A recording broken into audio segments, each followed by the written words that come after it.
So I'm going to say a fact right now that's probably going to hurt, but we have to accept this. So from around the age of 40 years old, people start to lose muscle mass at a rate of 0.5% per year. By the time they reach 50 to 60 years old, that rate increases to 1 to 2% per year. And by age 60, it increases to 3%. If a person is sedentary, this process accelerates even further. Not only that, studies show that adults who watch television more than 4 hours per day have a 46% increased risk of death from any cause and 80% increased risk of death from any cardiovascular disease. So I always tell my patients, if you don't use it, you lose it.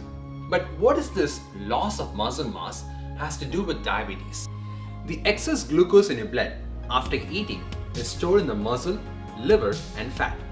All stores are limited. When you begin to start losing muscle mass, you're essentially closing some of the storage areas for good, causing the blood sugar to stay in the bloodstream and causing complications from diabetes.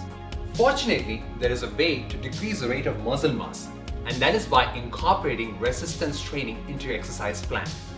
A study published in the Diabetes Care Journal showed that combining high-intensity progressive resistance training along with a moderate weight loss resulted in a 3-fold greater reduction in A1C than the moderate weight loss group alone. Interestingly, there was no difference in weight loss between the two groups, but the weight training group actually had an increase in lean body mass. So what is this high-intensity progressive resistance training? So let us say you're doing a particular exercise.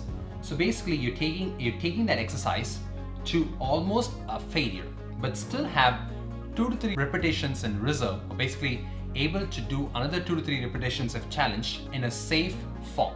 So let me show you. So let us say I'm doing push-ups here, okay? So let us say I'm doing push-ups like, okay, 1, 2, 3, 4, 5.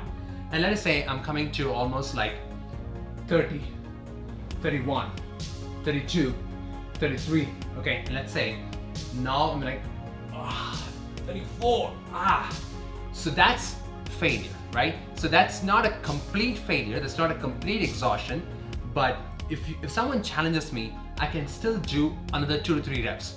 So let us say if it's a complete failure, it'll be like this. 1, 2, and you don't want to do that, right? So you want to stop when you have only 2 to 3 repetitions in reserve. So you want to be like this. So 31, 32, and that's it. So now you still have 2 to 3 repetitions in reserve and you stop doing that. So let us say you're doing a free weight, okay? Let me show you. So for this, I'll do a triceps extension, okay? Okay. So let us say I want to choose a weight that allows me to do only 8 to 12 repetitions. So let us say I'm doing this. It's like 1, 2, and let's say 8, and then 9, and then I feel like 10. Okay. So now I have only 2 to 3 repetitions in reserve. So let us say I'm continuing to do so. 2. This is where the injuries happen, right?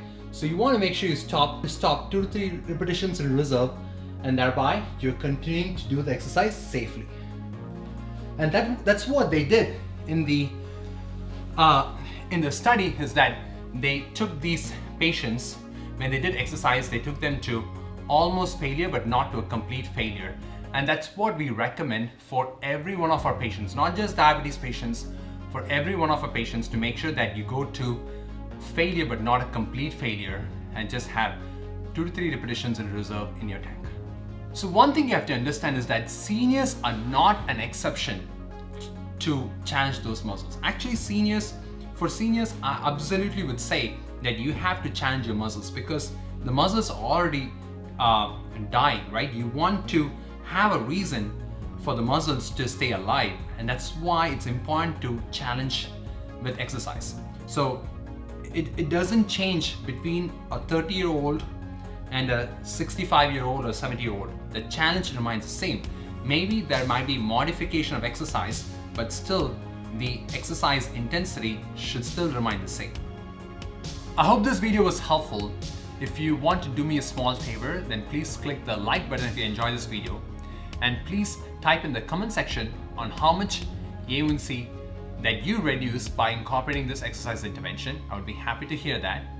And then if you want to get notified of my future videos, then please click the notification button and the subscribe button.